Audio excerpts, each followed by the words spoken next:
দাঁড়াও আগে, এটা বলো। এটা হচ্ছে জেনার ডায়োড। হ্যাঁ এটা কালো স্ট্রিপটাকে আমরা বলবো ক্যাথোড এবং বাকি অংশটাকে বলবো অ্যানোড। হ্যাঁ কালো স্ট্রিপটা হচ্ছে যেটাকে আরেকভাবে বলা যায় ইনসাইড হ্যাঁ। এবং বাকি অংশটাকে প্রিসাইড। এটিতে পজিটিভ ভোল্টেজ অ্যাপ্লাই করলে তখন এটি রিভার্স বায়াসে থাকে। আচ্ছা ওকে দে তো, তুই এটা বোঝা তো, বলো নাম বলে বলো। এটা হ্যাঁ হ্যাঁ হ্যাঁ। এটা হচ্ছে কালোটা হচ্ছে ইনসাইড আর উপরটা হচ্ছে প্রিসাইড। এটা কি কি কাজ হয় বলো। এটা কি ব্রেকডাউনে হেল্প করে? হ্যাঁ স্যার, এটা ব্রেকডাউনে হেল্প করে। আচ্ছা ওকে দাও তো রুদ্রকে।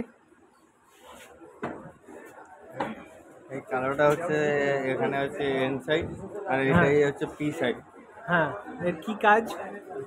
এর কাজটা হচ্ছে ভোল্টেজকে আপ ডাউন করা, ভোল্টেজকে রেগুলেট করা নাকি? রেগুলেট করা।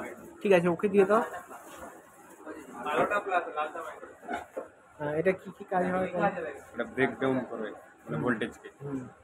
এটা মানে কালো অংশটা কোনটা?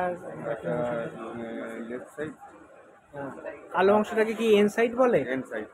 আর বাকি অংশটা? আর লেফট সাইড, আর বাকি অংশটা পি সাইড।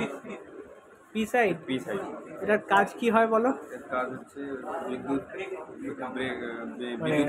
ব্রেকডাউন করা, বিদ্যুৎকে ব্রেকডাউন করা। ভোল্টেজকে কি এটা রেগুলেট করতে হেল্প করে?